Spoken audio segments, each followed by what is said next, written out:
So today we're talking about logistic regression, and here this is at least the last couple of topics are like probably my favorites.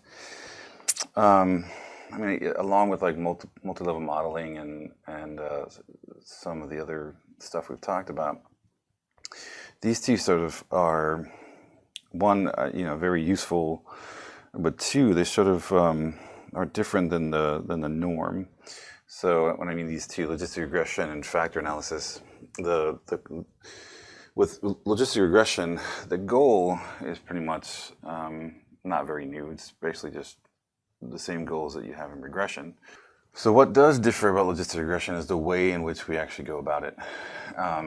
So mathematically, it's a bit different than other stuff that we've seen. And even though it's going to sound complicated, it really isn't. If you can think about logistic regression is basically doing regular regression, the way that we have been multiple regression, but we're introducing for the first time something called a linking function, which a lot of approaches have, especially if you go in an SPSS, you see that you've probably seen it much times. There's general linear model, and just below that there's generalized linear models, and you probably wondered, like, what the hell is the difference between those two?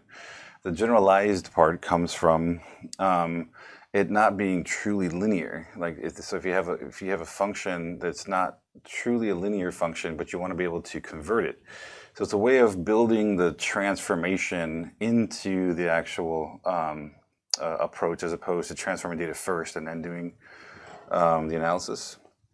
So all those are taking stuff that isn't typically linear and linking it with some function. And the one we're talking about today is a logistic function, but there are others. And being able to then do the typical kinds of analyses we want to do. In the generalized linear models, you can do things like between groups of novas or repeated measures of novas. All those kinds of things are built into that function when you have DVs that aren't continuous, that aren't typically linear.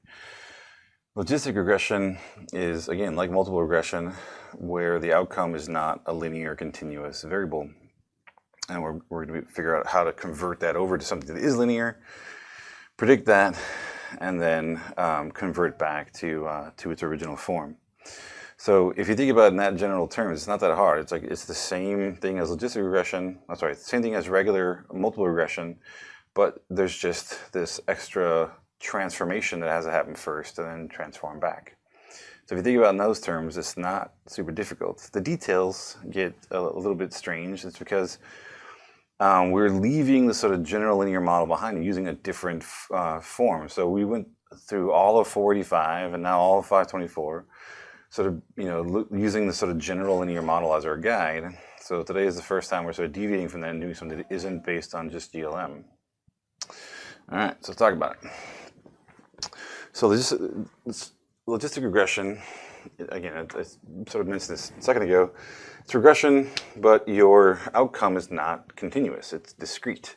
Discrete meaning that it just has few, choices, so like a nominal or ordinal variable. And depending on the kind of data you have, you may have different types of logistic regressions. Like there's a different type for ordinal logistic regression than there is for nominal.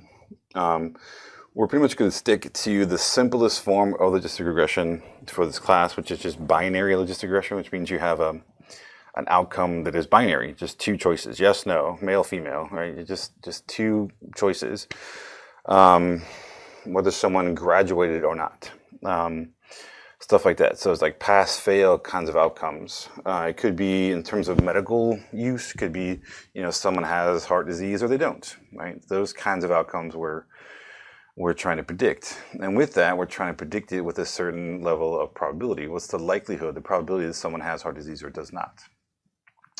The nice thing is the questions that you ask are pretty much the same as multiple regression. The kinds of things you can do in regular multiple regression are the types of things you would want to do in logistic regression, just that your outcome is not continuous.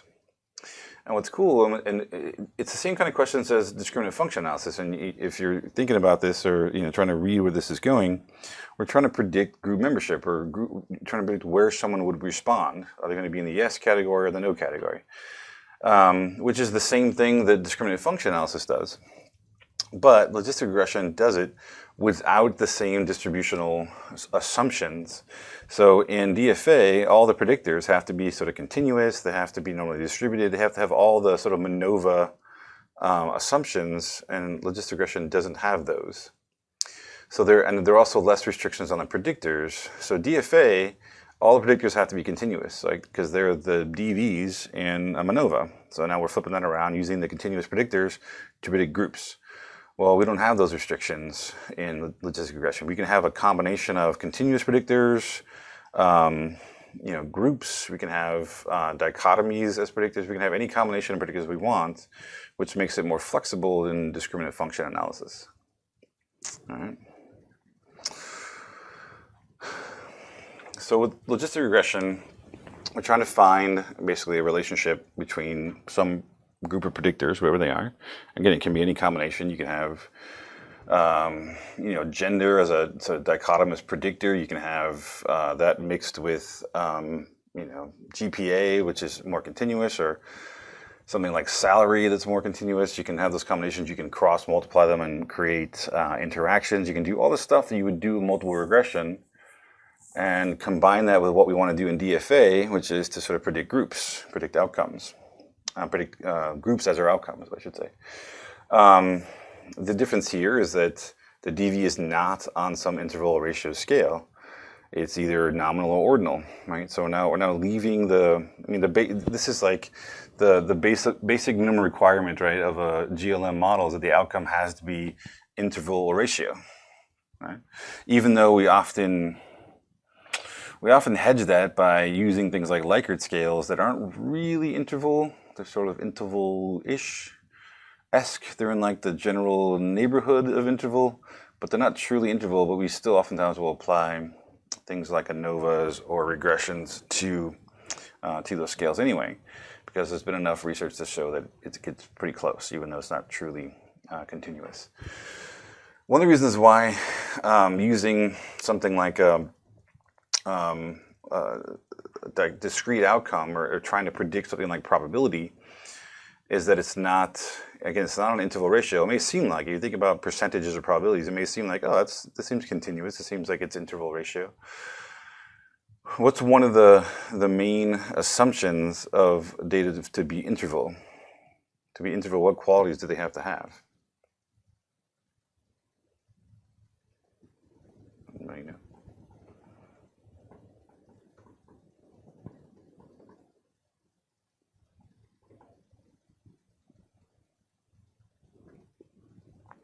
Yep. So the answer there was that it has to have equal spacing between values. So it means that the amount of change in outcome between the numeric values has to represent the same change in whatever it is you're trying to measure. This is why something like, look at sort of heart disease, right? So if you're trying to look at something like heart disease, where it's measured on, let's say it's looking at blood pressure or something, changes in blood pressure don't mean the same thing. The same change in blood pressure doesn't mean the same thing for every person. So if you're low in blood pressure and your blood pressure goes up 10 points, you're not going to notice. It's not even going to register as a difference. But if you have really high blood pressure and your blood pressure goes up 10 points, that could be potentially fatal. Right? So changes in blood pressure don't have the same sort of change in heart disease or in the outcome that you might actually assume. It looks like it would be on some kind of interval scale, right? They're either 120/80. So you're looking at either one of those things. You go from 120 to 121 to 122, changes like that, even around sort of normal blood pressure. Those changes going from, say, 120 to 130 are almost sort of ignorable. Right? There's not really a whole big difference between 121 and 180. But if your blood pressure is 190 versus 200, right, you actually that could be something like a physical. You might physically sort of recognize those changes in blood pressure when they're high like that, and it could lead to a stroke or other things if blood pressure gets too high. So those same changes in blood pressure mean different things at different levels of the scale, which is why something like this is not truly an interval level measure. They're not really equally spaced. It's not just that the numbers. I remember when I first heard this, I was thinking very concretely. Where let me do this. I was thinking that it meant something very concrete, like, if I had something like a Likert scale and it was written out and the numbers are sort of all evenly spaced out, that would qualify the scale as being sort of interval. This is, disagree to agree or whatever. And it seems like, as long as there's an equal spacing here, that means it's interval, right? All they do is be equally spaced. It's not that physically the numbers represent equal spacing. It's that the change, so think about something like agreement, right? So what we're measuring here is agreement with some statement, usually with a Likert scale, right? Is the change in going from 1 to 2 on agreement the same as it is going from 6 to 7 on agreement? Is that change in agreement equal the same thing? If it is, and this is your Likert scale on the bottom, and this is actual agreement on the side here, right? What you should get is, as these change, 1, 2, 3, 4, 5, 6, 7, you should get sort of a straight line, that the change here, this is like the actual numeric values, should equal the same or similar changes in agreement. And actually, this is the sort of psychological, metaphysical sort of agreement thing that we're trying to measure here. So this change from 1 to 2, whatever this change is here, right, should be the same as it is for here, that there's basically a 1-to-1 correspondence between the change in the numeric value and the change in actual agreement. You with me so far? Seems pretty simple, right? That what we're measuring, the numeric value, should represent equal changes in agreement. What often happens, though, is you get something like this, where it's, it may start off sort of looking that way, but then the changes start to actually not mean as much. At the bottom, there are bigger changes going from, it's much harder, I should say, it's much easier to go from 1 to 2. You can change a lot. Going from 1 to 2, you can change a lot in agreement. But once you get up to the top, you start to get, it's much more difficult to really get to the ends. So think of something that's like controversial, where people are going to be on the, it's going to be like skewed to the, it's going to be positively skewed, where you have few responses at the top and a lot of responses at the bottom. These changes, are almost indiscernible because it goes up and down. But up here, the changes start to become much more difficult, and it's much harder. These changes actually represent a lot less changes in actual agreement. Make sense? And if this is true, then this scale is not truly interval. And it can go the other way too, where you may start off, the changes don't mean quite so much, and then they become more as time goes on, that these changes equal more change than these changes do. Either way, you're talking about something that's not quite interval. Like if this were, instead of agreement, this was heart disease, like we were talking about a second ago, right? And this was, I don't know, some scale that measures, think of this as, instead of, this is like 110, 120, 130, 140, 150, 160, 170, like changes in blood pressure. It's really more like this, where changes near sort of 100, 120 really mean very little change in the risk of heart disease. But as these numbers go up, the change in heart disease starts to become more and more. It starts to become more steep as you go up in the number. If that's true, then the measure is not truly interval. Make sense? So this actually works. This works for probability as well, or percentages. And the reason why that is because anytime you're using a scale that uses probability, a change that goes from 10 to 20%, that 10 unit change actually means you've doubled in probability, right? You were at 10%, now you're at 20. You just doubled your chances of whatever that is. But if I go from 70 to 80, that change is only a small incremental change compared to going from 10 to 20. the same 10 units don't mean the same amount of change at different levels of the scale.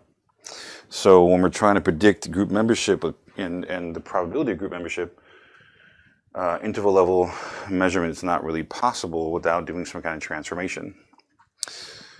Okay, with me so far? No? All right. All right. I think so.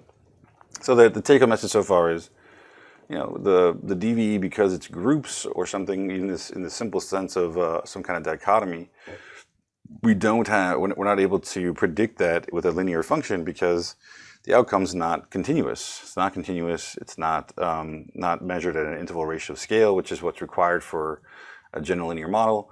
So we have to think of some other way of getting around that. So what are the issues here? Well, the DV is not linear. It's not normally distributed. It's not the typical kinds of things. It's not the typical kind of variable that we usually predict when we're using something based on a general linear model, whether that's canonical correlation or MANOVA, multiple regression. Any of those things all require that the DVs be continuous and normally distributed and all that stuff. So the long story short, and in your slides, you actually have a lot more information on this, but I sort of skip a lot of the stuff about that and just say, the main thing is when you try to predict discrete variables with linear regression, it would cause all kinds of issues. You would violate homoscedasticity, mainly because each subject's error is going to depend on their outcome. So if your outcome is 1, you can have a different error than if you have 0, and so you're basically going to have two groups of errors that are not going to be homoscedastic. They're not going to meet that sort of homogeneous regression assumption that your error, your variance, is actually going to depend on the group and the response. So it starts to become it's not going to be equal. Especially when, if your group membership actually is supposed to be, you're supposed to have equal variances across groups, this actually ensures that that's not going to be possible. The errors are not going to be independent either, because again, they're dependent on group. You're depending on what group you're in, you're going to have the exact same error. So they're not going to be independent anymore. At least you can't treat them as independent. The linearity assumption goes out the window because again, you start to have these sort of non-linear functions that don't fit, and they're not going to be normally distributed. Now you're going to have two outcomes, so there's no way those two outcomes are going to be normally distributed when you go to predict them and stuff. So all these things won't work. So we need to do something different. So, so what are the questions in general that you're talking about when we're looking at logistic regression? They're really the same questions. Any question you can ask in multiple regression, except for this last one, which is more similar to DFA. And even then, it's actually a little bit different because we're actually able to compute an actual score, an actual test for this that we couldn't do in DFA. So, can we predict a DV, right? So we're looking at significance. Is there an overall prediction? Or do all the predictors together predict a DV? Right, so that's that first one up there. What's the relative importance? Can we test each of the IVs for relative importance on which ones are more or less important in predicting the dependent variable? Can we include things like interactions? Can we include covariates? Can we control for some error variance in certain predictors and then test other ones? We can do all the same stuff. Can we actually estimate parameters accurately? So this is all the stuff we did in multiple regression. Can we figure out some kind of strength of association like R squared? Can we actually look at how good the classification is? Just like with DFA, we're going to classify people into groups, like heart disease versus no heart disease, or trying to predict someone's male or female, whatever it is those dichotomies are. Once we actually predict that and we classify them, how good did we do? And then there's this other thing, this is sort of new. Can the prediction models be tested for relative fit to the data? This is so-called a goodness of fit test that we can actually look for to see if it actually fits the data the way we think it should, or at least the way that is sort of appropriate for this kind of test. This is one of those ones that's a little bit weird where when you're actually looking for a goodness of fit test, a good fit, the test should actually be non-significant. Right? It's because if it's significant, it means that it doesn't fit, that there's a difference between your predicted model and sort of what we would expect with a logistic regression. The only thing that's not here is another question that comes up, and it's the same thing with multi-regression, discriminant function analysis. Can we actually generalize? So once we are able to fit a model that has these significant predictors and it's doing some kind of a decent classification, can we take that to a new set of data and actually accurately predict those scores as well, and actually be able to generalize our model to new data? And that's not listed here, but that's another type of question. There are other questions you can ask too. Again, anything you could ask in multi-regression or discriminant function analysis, you basically can ask with this as well. So these kinds of hypotheses are all going to be the same. It's just the way they're going to test it is going to be a little different.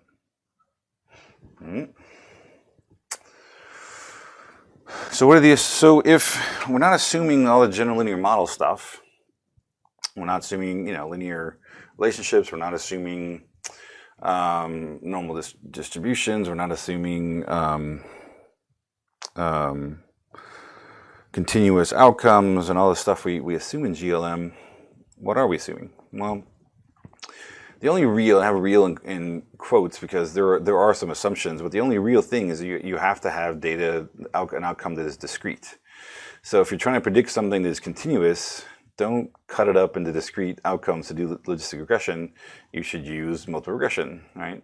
So if the distributional assumptions are met, meaning that if you have predictors that are continuous, if you have predictors that are all continuous and normally distributed and you want to predict some kind of group membership, then use discriminant function analysis. It actually will likely be, if you can meet all those distributional assumptions, you're likely to have more power, even though there is some evidence to show that it might overestimate the association between the predictors and the outcomes. But if the outcome is continuous, if you actually have a interval ratio level data, then use multiple regression. There's no point in trying to transform it into logistic regression just to make it fit. So the only thing is you must have some kind of discrete outcome. The outcome has to be sort of a limited set of choices or groups or something that makes it sort of usable for a logistic regression approach. All right. So the other sort of assumptions we have, these are like assumptions, also sort of recommendations, and these are similar to other analyses where you want to make sure that the ratio of cases to variables is good. So using discrete variables requires that there are enough responses in every given category. So this is sort of a new one that's it's similar to what we had before. You want to make sure that there's enough people, but that it gets applied a little differently here because let's say you have 5 groups you're trying to predict. You got to make sure that there's enough people in each of those groups for it to be sort of usable, especially if one of those categories is probabilistically small, like you're only expecting 10% of your data to be in that one category, then you're going to have a lot of data to make sure you have enough people to represent those 10%. So sometimes it gets a little bit trickier, and you'll see people using these types of models which sometimes collapse categories. So if I have a 1 to 5 scale, but there's very few people in the one category, small percentage, say it's like 8% of people are in that small category, that category may be collapsed into the number 2 category so that 1 and 2 get combined to make sure there's enough people to actually be able to estimate the probabilities for each one of those groups. Because if there's not enough people to represent it, and it's a small probability, a small percentage, your model's not going to do a very good job of putting people into that group because they're rare, they're uncommon. So it's actually easier just to stick everyone into a larger category to make your prediction model do a better job. But we'll come back to that later. There are too many cells with no responses or very small responses. It's likely your standard errors are going to go nuts. You're going to get these massively large standard errors. You could also make groups perfectly separable. This idea sort of, when you have multi-linearity in your data, it might end up being sort of too perfect. You'd be like, well, that sounds like it'd be good. Except it's not generalizable. It only works with that small sample. And then once you try to take it somewhere else, take it to predict other things, it won't work at all. And the maximum likelihood estimation, you'll likely get a bunch of errors and say it can't do the maximum likelihood estimation because there's just not enough people. This is driven by maximum likelihood, which means it's already sort of a large sample approach anyway. So we need sort of bigger samples, and you got to make sure that you have enough people in each category. Even if that means sort of collapsing some categories, you may have to do that. And that's sort of like DFA in a way, where sometimes there are certain groups that just aren't separable. You might be able to separate these two groups from the other three, but when you get down to it, these two groups really can't be you can't really tell them apart based on their responses or based on their predictors. So that happens here too, that sometimes groups just have to be combined. That's the best you can do. Now here's a new vocabulary word for you, Logit. All right, so anybody ever heard the term Logit before, or what a Logit is? I see Matthew's shaking his head no. Lauren's smiling strangely, and looks like Devere maybe has heard of Logit. I got a thumbs up. So Logit is it's like a, what do you call that when they took a couple words and they sort of smashed them together? It's really the log of the odds ratio, and they sort of just rebranded it as a Logit. I had an instructor, like my advisor at UCLA was talking one time about he went through this whole lecture talking about what Logits are, and that people had difficulty understanding what it is. He's like, I think we're going to switch to giving people grades on a Logit scale so that they won't be able to argue with points and stuff because they won't know what the hell it means, and they won't be able to know how that works for their grade, because Logit just seems like such a strange process. But we're going to talk about that. So this Logit part, this value here, this thing. When I mentioned it before, this thing, this is the linking function that I was talking about before. This process of taking the natural log of the odds ratio is how we're going to take our nonlinear function, our nonlinear regression, and convert it over to a linear function. So this is how we're going to link it. We're going to take these dichotomies that are based on probabilities and sort of nonlinear outcomes. We're going to do a couple steps, transform the outcome into a Logit form, and then it says, well, the regression equation should have a linear relationship with the Logit form of the DV. So once you actually transform it, everything's now linear. We can actually do a regular regression on that Logit and predict it. But the problem is all of our slopes and coefficients are all going to be based on Logit values, which are not super useful in and of themselves. So then we're going to use, again, the same idea of a linking function, and we're then going to convert back to the original probability form that it started in. So the link between dichotomous outcomes and traditional or typical sort of linear continuous outcomes is this Logit that we're going to transform to, predict it, and then transform back. And we'll talk about that more in a sec. So we are assuming that the predictors and this new Logit form of the outcome should have a linear relationship, but we have no assumptions about how predictors should relate to one another. They don't have to be linearly related. There's really no assumptions about how the predictors relate to each other. Just that once you actually transform everything, we should get a linear prediction. All right, sounds good so far. Let's erase that. And just like with everything, because this is a prediction, you don't want outliers. You don't want your predictors to be overly related, because then they'll cancel each other out, just like they would in a multiple regression. Even though I said we don't have independence of errors, we don't if we actually apply a regular regression to this. If we actually just try to predict the dichotomy with a regular linear regression, the errors won't be independent. But once we transform everything to a Logit, then we are now assuming that all the errors are independent. And it assumes that they're independent, which means that everybody's assumed to be, every response is assumed to be from a different person. They're all sort of between subjects. They're independent responses. There are other forms if you want within subjects or some other form of this. There are like repeated measures, logistic functions, and other things you can do. We're just not getting into that. We're gonna have plenty of fun just with the simplest form, like binary logistic, sort of between subjects, independent samples sort of approach to this without going any farther. Right? If you leave here, not just today, but if you leave this semester understanding and being able to use logistic regression in a functional way, and just binary logistic regression, I'll be ecstatic, because this is just such a departure from what we normally do that this is one of the topics that students tend to struggle with, because it just seems so foreign and so different than how we usually approach things. All right, questions so far?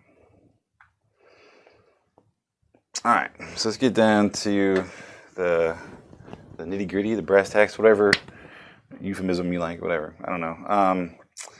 So in this case, just like we normally do, so the convention is y is the outcome, and x is sort of any sort of predictor, right? So the difference is y is now, so again, I want to stress that we are sticking to and going no further than just binary logistics. So what do I mean by binary?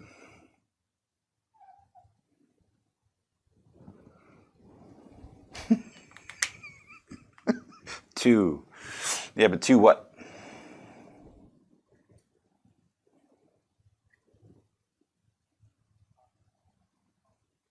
That's it. Two possible responses. So we're talking, we can do, with what I'm about to go through, we can do, can we predict if someone's male or female? Can we predict if they will succeed or fail? Can we predict if they will respond yes or no? If they have heart disease or don't? If they're a Republican or not? If they are tall or short? Whatever sort of dichotomy you can come up with that it sort of includes all the sort of responses and sort of separates them out, you can actually use that as your outcome and predict it using a binary logistic regression. Once you sort of understand the sort of binary logistic regression components, the same ideas can be applied, and where you can actually look at ordinal data or nominal data where you have multiple unordered categories and predict their membership too. It's just, it gets more complicated. Right? There's more to it. But we'll get there. I'll mention it probably later on, but I'm not going to get too much into it. And I'm not required you to do like a multinomial regression or something like that. We're just sticking to binary logistic. That's it. All right.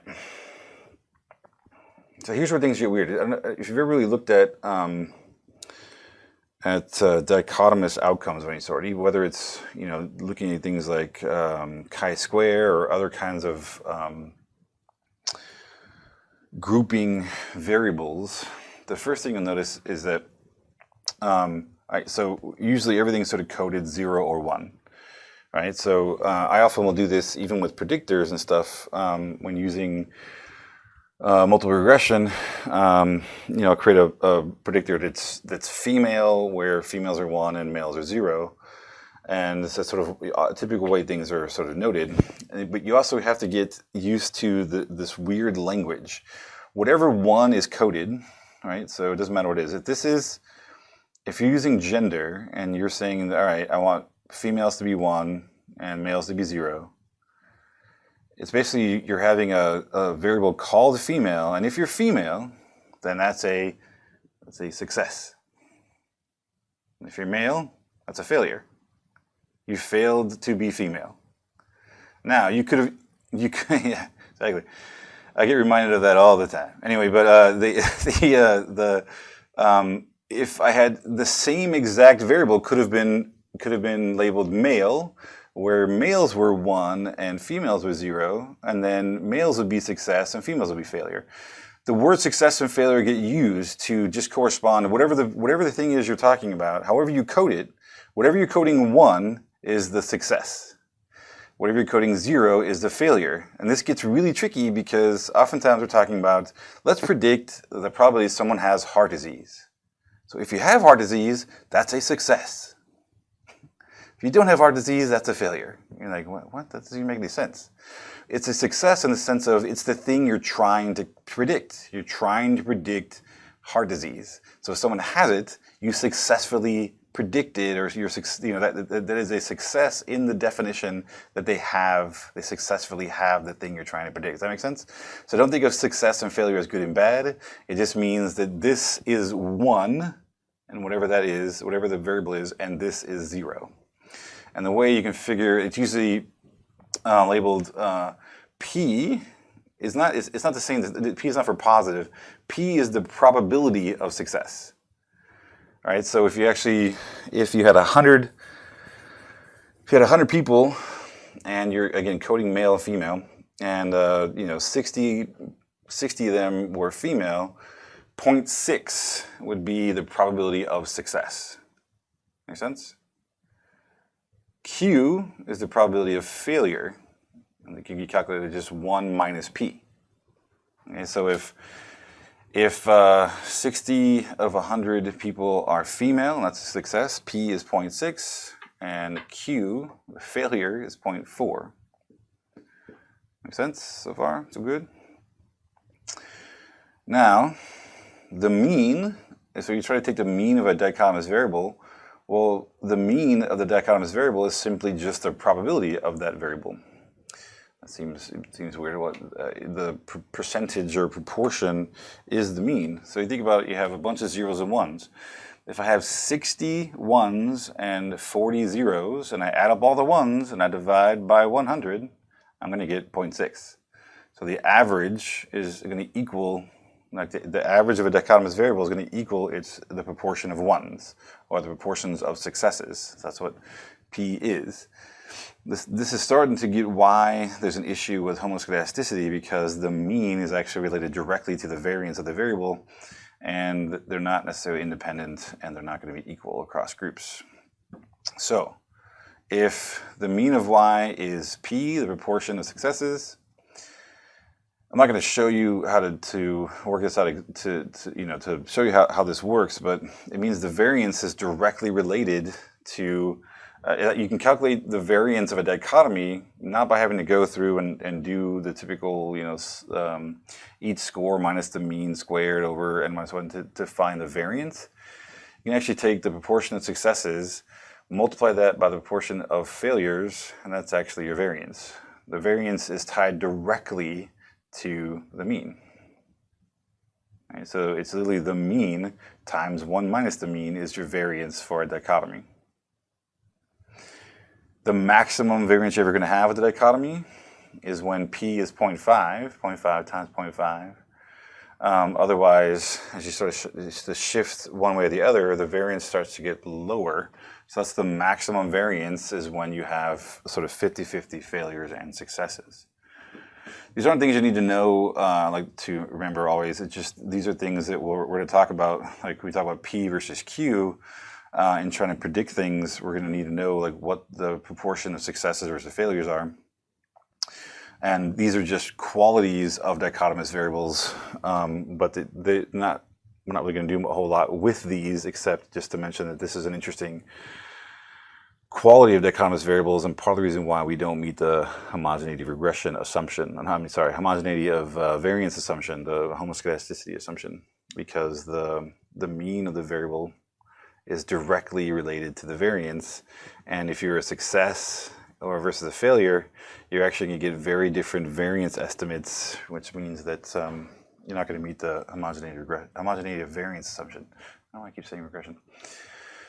So in each case, you're going to have x, I think it's supposed to be j, it doesn't look like j, it looks like I, xi, which is any type of predictor, it doesn't matter, it could be dichotomous, it could be continuous, polytomous, whatever. If you have polytomous predictors, meaning that it's just like dichotomous, but you have more than two, you will have to break them up, and we'll talk about that in a second. Just like with when we did multiple regression, if you're trying to predict an outcome with a grouping variable that has more than two groups, we have to code them and sort of separate them out into multiple two-group comparisons to get all the groups compared. So we'll talk about that shortly as well. It's all coming up. All right, so here's where things get. Here's where your life is going to change forever. Learn new things. In basic binary response logistic regression, the goal is to predict the probability of a response, or the probability of a success, right? We're trying to predict the probability that y equals 1, which is what, so the whole logistic regression approach is geared around trying to predict the probability that someone will actually score 1 or be a success. So, which is why the language becomes sort of crazy. It's like, all right, so if I want to predict the probability that someone has, I don't know, it doesn't matter, a brain tumor based on tests. Well, if you predict that, you're trying to predict that y equals 1 brain tumor, that means the brain tumor is the success in that sense. Again, which oftentimes confuses the crap out of people. Like, wait a minute, why is that? Now, they can be flipped. You can actually flip the numbers around and predict the probability that someone doesn't have a brain tumor, and then that's a success if that sort of works. But it just the actual coefficients are going to switch to reflect that. But it's basically doing the same kind of thing. All right. So you probably heard the term like odds. What are the odds that this will happen? And people oftentimes will like play odds when like students like sports betting and that other kind of stuff. It's basically just probability. So odds equals probability equals P. So P oftentimes is going to be that probability of the odds of success. So that's just, in a ratio form. I'm sorry, not in a ratio form, in a proportion form, like, 0.6, 0.7. We're sort of typically used to things in probability or percentage sort of form. So if you take the odds and divide it by the odds of success and divide it by the odds of failure, that's called the odds ratio. So odds is just what is the proportion of successes. The odds ratio is what's the proportion of successes divided by the proportion of failures. That's P divided by Q, again, where Q is 1 minus P. So again, if we're talking about you have 100 people, 60 of them are female, the odds of being female is 0.6. The odds ratio is 0.6 divided by 0.4. Right, that's the odds ratio. With me so far? Yes, if you're not with me at that point, the rest of this is going to be like really interesting. All right, so P. So, all right, 100 people, N equals 100. Female is 60 of those people, so P is 0.6. 0.6 is my proportion of female, if female is coded 1, right? So what's the odds ratio for that?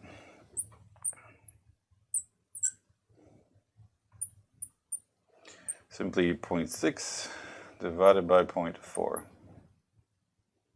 So what's 0.6 divided by 0.4?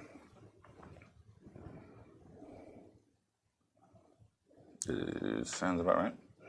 So 1.5 is my odds ratio. This is oftentimes what's used to weight bets in like sports betting, is the odds ratio. So if a team is, if a team is 60% likely to win and 40% likely to lose, right? They'll do this odds ratio to then guide how the betting has to happen. You have to bet $1.5 to win $1 in a sense.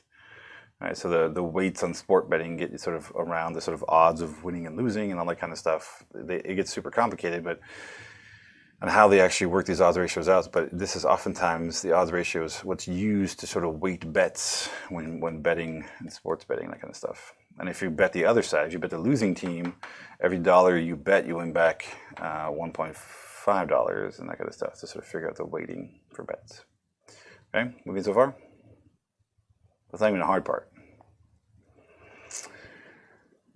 So a logit is, we now take the natural log, ln, of 0.6 over 0.4, our odds ratio, and that gives me a logit value. By itself, pretty much meaningless. Let me show you what I mean by that. So we said 1.5. And if you're looking on your phone, on your calculator, so I don't even see it. Oh, yeah, there it is. So there's a little LN button. Usually the LN button is, you'll see like, it'll be like LN and then the button, and then the function button for it will be the E to X button. Usually those two go together because this is the natural log and this is the anti-natural log, E. All right, so if you're looking at your calculator, which maybe you're not,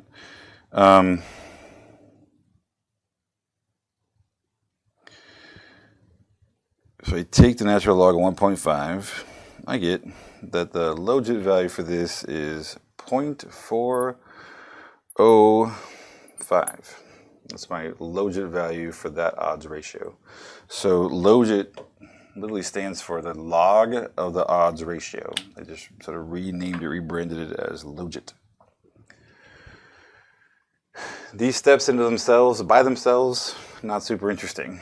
I mean, if you're into sports betting or other things, sort of odds ratios are interesting to sort of understand. If you're going into something and the odds of is basically 50-50, the odds ratio is basically 1, right? So 0.5 over 0.5 is 1. So a 1 odds ratio means that there's basically 50-50 odds. As this number gets larger, away from 1, the odds of success are greater than the odds of failure. As this gets lower than 1, right, 0.9, 0.8, 0.7, 0.6, the odds of success are actually lower than the odds of failure. Right? So 1 is the sort of cut point. So this is 0.5, this will be 1. And what's the natural log of 1? 1 natural log. It's 0. So think about that. If P equals 0.5, I'll just call it the odds ratio will equal 1, and the Logit value will equal 0. So this means 50-50, this means 50-50, this means 50-50, and all three of those things. Here's what happens though, if you look at, as these start to differentiate, this sort of hinges on 1. It goes from 1 on 1 in the middle. This way it goes basically towards infinity, right? It can be any number. If this is 0.99 over 0.01, right? That these numbers on the right side can be whatever. They can be infinitely large. I'm writing that in the wrong place. 1 second.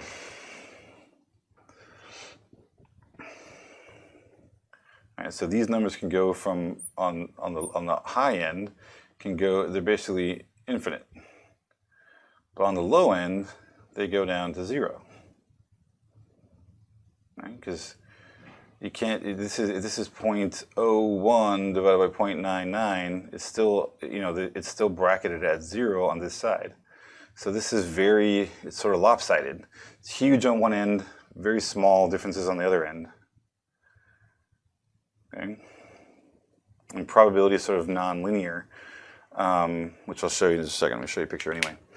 But what this does is it takes these two steps, it takes this non-linear function, it stretches out the right side, the positive side, and then we take the natural log stretches out the negative side, so that what you get is a nice sort of linear function where the changes are on an interval level scale all the way across the values, all the way across the probabilities.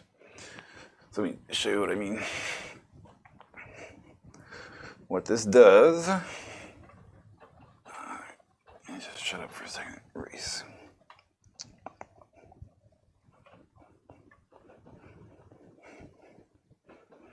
It's a two-step process. Take the probability, convert it to an odds ratio, which sort of is step number 1. And then we take the natural log of that odds ratio, it turns it into a linear function. You're not really going to have to do any of that stuff in the sense of when you're running an SPSS or something, it's going to do it for you. But it's just good to understand what it's doing. It's actually converting from probability to logit.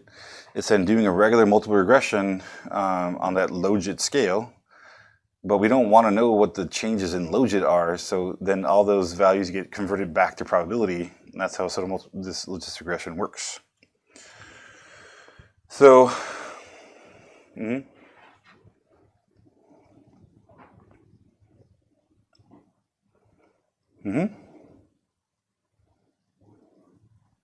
Yep, that's what P is, just take the total number of successes divided by the total number of responses, and that's P. If P is above 1, then you have more success. Sorry, if P is above 0.5, you have more successes than failures. If it's below 0.5, you have more failures than successes. But we're still always sort of coding it in terms of success. So look down here where if you have a probability of 0.5, 50-50, right?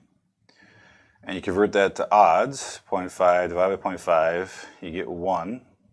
And if you take the natural log of 1, you get 0. That's sort of what we were just talking about a second ago, where the sort of center of this is. So look what happens when I change 0.5 to, when I take 0.5 or 0.5, it goes to 1. As you go above 0.5, the numbers increase very fast. It goes from 0.5, 0.55 gets to 1.222, and it goes all the way down where when you get to higher numbers, it starts to jump up. 0.9 divided by 0.1 is 9. 0.95 divided by 0.05 is 19. So there's like an infinite growth in odds on this side. But on this side, as you go below 0.5, 0.45, 0.4, 0.35, the numbers sort of decrease very slowly. So you get this sort of very lopsided sort of shift. It pulls the probability to odds on the positive side, on the above 0.5 side. It goes very quickly and stretches it out sort of infinitely. But on this side, it's just a very small incremental change down from 0.5 down to 0.05. It doesn't change quite as fast. Because what happens in this is that you start off with probability, which is basically this S-shaped function. Probabilities sort of build, sort of slowly. There's some point where there's more rapid sort of change in probability, and then it sort of levels off. And wherever this middle point is, whatever this predictor is, this variable is we're talking about, this point is sort of the cut point where it changes from your, right here is 50-50 chance of saying yes or no. So as you go above this point, you're now at above 0.5 chance. Below this, you're at a below 0.5 chance. But if these are the probabilities, we plot them out. And if we take these probabilities and plot them, it'll look something like this graph. The steepness will change a little bit here and there, but for the most part, this is what it would look like. When I convert probability over to, and I divide that by the probability of failure, it's going to take from 0.5 on, this part, it's going to take and stretch that out infinitely, but this side is going to stay relatively unchanged. So it stretches out the right-hand side, gets pulled way out with very little change on the bottom end, right? The log odds actually start to change rapidly, and you get an infinite number. They can go as high as you want, so it means it's infinite. But this is still goofy. This is not linear. It's not really helpful until I take and convert it to the natural log and do the Logit version of it, and now takes these same numbers, converts it to the log odds scale, and then we take the natural log of that. It actually converts it to a perfectly linear function that is on like a z-score scale. 0 represents, the 0.5 here. So it now centers everything, and you have a perfectly linear function going on the negative side and the positive side. So it actually takes it and actually makes it a nice linear outcome variable for us to use. All we had to do was just convert it. Now this may seem like such a crazy process, but we've been talking about this for a while. And one of the first topics in the semester. Go ahead. What was that?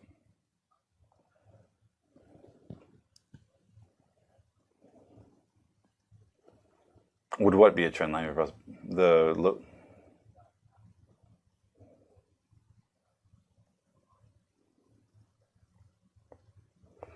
I mean, it's basically a way of turning the probability scale into a standardized sort of z-score scale that is perfectly linear. No. Early on in the semester, we did the data screening chapter. We talked about, all right, well, if your data is not normal, you can actually do a square root transformation, or you can do a log transformation or whatever. This is doing the same thing. We're just taking the distribution and transforming it first to make it linear and then predicting it. The only trick there, though, is because it's on this really goofy scale, a Logit scale, that's not super meaningful, because we say, oh, well, this slope means that as this predictor changes 1, the Logit scale goes up 2.4.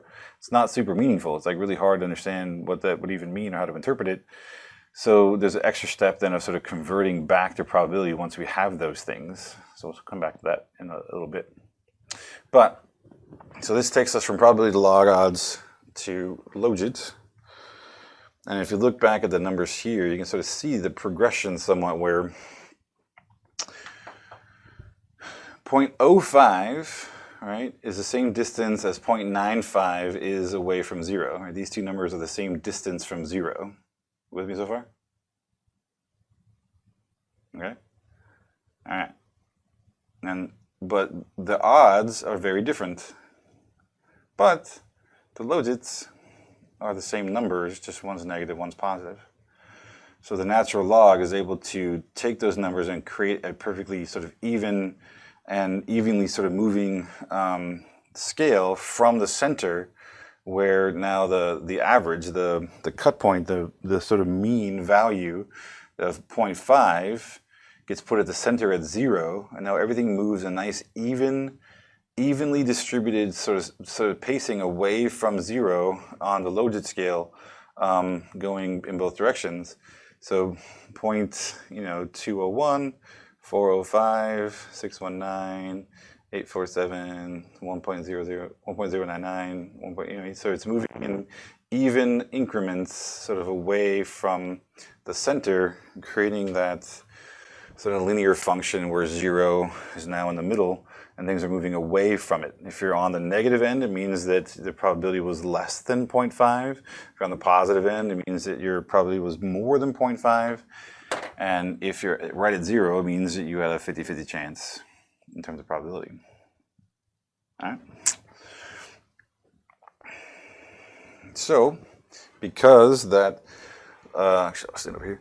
Because that log of, the natural log of probability over 1 minus probability, that's that piece there, right? Because the Logit is just the natural log of P over Q.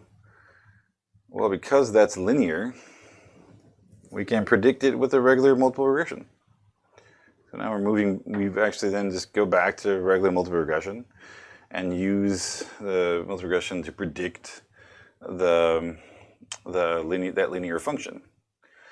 For multiple predictors, that would mean, just bringing in predictors like, your intercept, a bunch of slopes, like for the first predictor, slopes for second, doing that for a bunch of them. Another way to sort of write this out is the natural log of the probability that y equals 1 given x1 over 1 minus the probability of that same thing, which is p over q, with one predictor, and just say, well, I can use this intercept and slope sort of model to predict that natural log of the odds ratio, that Logit value, and create a regression function where we actually can solve for the intercept and slope, and figure out how much Logit change there is for every change in x, and then go through a process of converting it back to probability if that's what we want to do. Sometimes all people really care about is there a significant relationship between the predictors and the outcome, and so they solve for the intercept and slope and the Logit values, and they say, okay, it's significant, and then that's it. They don't go the extra step to then predict, well, how does each change in x effectively change the probability in y? They sort of just leave it as is. So this Logit transformation allows for a nonlinear variable like probability to be converted to a linear variable so that prediction can be estimated. So we go from probability, the odds, to the odds ratio, to the logit, to so then predict it. And we have a linear function. And then once we have the values for the logits, the prediction of the logits, we can convert back. So how do I go if I go from the odds to the odds ratio, and I take the natural log of that to get the logit, how do I go backwards? Well, if I start with the logit, that's just the natural log of success over failure, right? So I can just take the anti-log of that. So I went from P to P over Q, and then I took the natural log. So I want to get rid of the natural log to get it back to P over Q. So if I take E, which is the anti-log, raise that to that same logit value, I want to get back to the odds ratio. And how do I get rid of the odds ratio? Or this is P over 1 minus P. I can then just take P, that same value over 1 plus that same value to get it back to the probability. So this converts it to logit, this direction. And then this converts it back to probability by taking the anti-log of the logit and then taking that value over 1 plus that value to get back to probability. Okay? Do you want me to show you how that works? Or is everyone brains fried? All right. Logits are weird, but don't think of it as like some specific thing. It's just a transformation we're doing to sort of make it do what we want, make it linear. So using our same example, so even though no one's saying anything, I get this feeling that you have no idea what I'm talking about. So let's say if a second ago we talked about that, with that example with 60 women out of 100, so our P is 0.6. Okay. So if I want to convert that, I'm going to take, to get the odds ratio, right? So here's my odds ratio for that. It's going to be 0.6 divided by 0.4, which we said was 1.5, right? Then I want to convert it over still to get the logit value for that. So if I want the logit value for that, I think I already did it, but let me do it again. 1.5 natural log is 0.405. All right, so if I take the natural log of 1.5, I get 0.405. All right, so far so good. That part's easy, we already did it. Now, I have a logit of 0.405, and I want to convert that to an odds ratio. I want to go backwards. I'm going the other direction. To do that, I need to get rid of the natural log. How do you unlog something? Well, you take E and you raise it to that thing, 0.405. So I take 0.405. It's actually some much longer number, 0.405, 465, 108. And I take the anti-log, which is E raised to X on my phone. This equals 1.5. Now, if you did 0.405, E raised to X, you get 1.499302, right? Because it's a much longer thing, but it's real close, 1.5. All right, so how do I get rid of this? So to get the odds ratio, I took my odds over my P over 1 over P, 1 minus P, I mean, so P over Q. How do I get rid of that? Well, if I take this number that I just got, 1.5, divided by 1 plus 1.5, this should get me back to my probability. So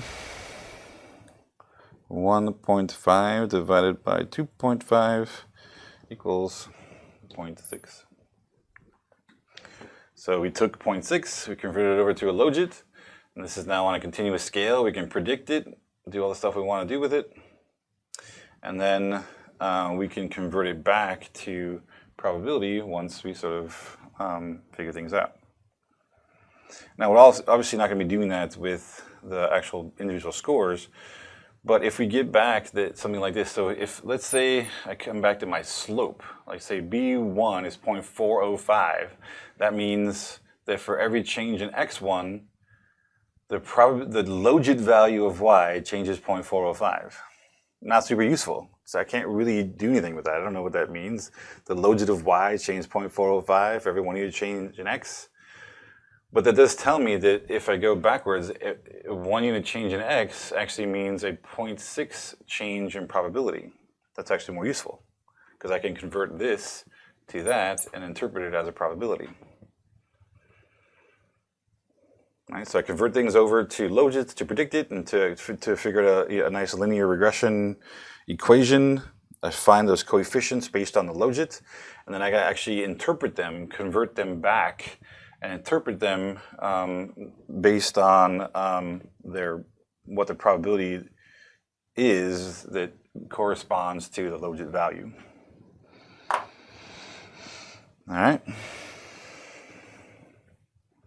I should have sent a message out yesterday to make sure tell you guys to get extra sleep today, for today, or take your ginkgo biloba or whatever the hell those, or caffeine or whatever. Because I knew this is always it's a bit of a trip because it's so different than what we're used to dealing with, where everything's sort of linear and continuous and normally distributed.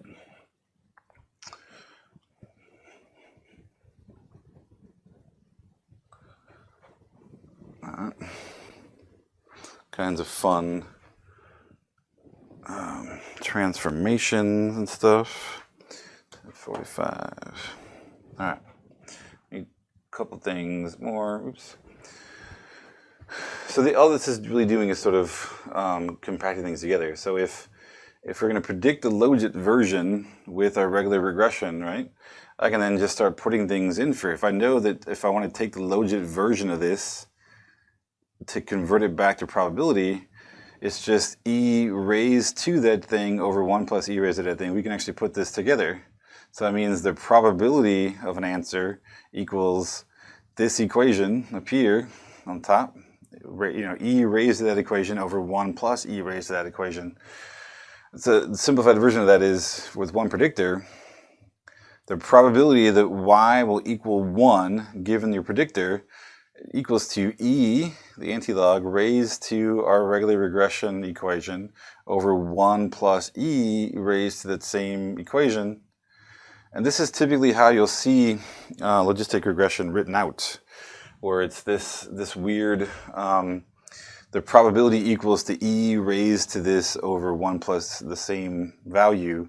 It's because of all the transformations. And typically we care more about probability than we do about logits. Logits is just a means to an end. It's just a transformation we use to get there. But I actually care more about, what's the change in probability? What's the likelihood of probability based on my response to x? And there was the cut point usually is to take negative b0, the intercept value, divided by b1. This is called the threshold. This tells you that where on the probability that y will equal 1 equals 0.5. It tells you exactly where your line sort of crosses that 0.5 value in probability. Okay? Let's see. So this whole process, and sort of to give it a name, that curve that's this down here, proportion of cases, this sort of probability curve, this S-shaped curve is known as an ogive function. This word here, it's a weird word, ogive function. This is the shape. This is like a normal ogive function. It's an S-shaped function. It's most common in the logistic function, which looks like this, right? This is a regular, continuous variable sort of look, of predictor to outcome. Because this is now a proportion of cases or probability, you're actually getting this much more sort of S-shaped curve, where probability may change slowly at first till you get to a certain point near where the cut point is, a 50% point. And this is that threshold value where you get the probability is exactly 0.5, and the change around there usually is the fastest. You get the most change somewhere right around the threshold. That's the problem with nonlinear functions, is that the change in the middle is faster than they are on the ends. So you don't have this continuous, the slope doesn't mean the same thing all the way across a predictor. In certain places, the slope actually means a faster change. In other places, the slope means a slower or no change. All right. Let's see if I can get to, this stuff is sort of just repeated, but I was trying to get to at least 20. So this is our sort of y hat value that we typically are looking for, just replacing that y hat for this crazy thing here. Like the predicted probability of y equals 1, but just collapse that in and call that sort of y hat. This is what we're trying to predict, equals e raised to u over 1 plus e raised to u, where u is our typical intercept and slope sort of regression here that we're going to be placing there. So this is a simpler way of sort of putting it out. E raised to u over 1 plus e raised to u, and this is what we're trying to predict. And we can sort of slap that all together. The predicted probability equals to e raised to our equation over 1 plus e raised to equation. So the change in probability is not constant with constant changes in x. This means the probability of a success y equals 1 given the predicted variable x is nonlinear. I said this a second ago, that the change in y depending on x will actually differ depending on where on x you are. I'll come back to that shortly. It is not obvious how the regression coefficients for x are related to changes in the dependent variable. And change in y depends on where on x you are. So if you look at the SA function, if you're down here, this is your predictor on the bottom. If you're down here, going from, say, 1 to 2 is very little change. Going from 2 to 3 is a little more change. 3 to 4, right? So depending on where you are in x, the changes in probability are actually going to be different depending on where you are on the scale, which is what the issue is with nonlinear functions, right? Nonlinear functions are problematic because they don't change consistently across the range of the predictor. So our ability to sort of shift the probability over to the logit to get a continuous predictor and convert it back still keeps that intact. The integrity of that sort of nonlinear function stays there, so we can actually get the change in probability will be different depending on where you are on the predictor. And we'll come back to that sort of next time. And we'll talk about sort of what these sort of values are, stuff. All right, so let's stop there. We'll talk more about this in lab. And if you have questions, I would try to formulate them, put them together, and you can ask me before lab, at the beginning of lab, because this stuff is not straightforward. It's not as easy as it might seem. I'm trying to simplify it down. Just if you can think in your brain, this is really just regular regression. All we're doing is doing some kind of fancy conversion ahead of time to make it linear.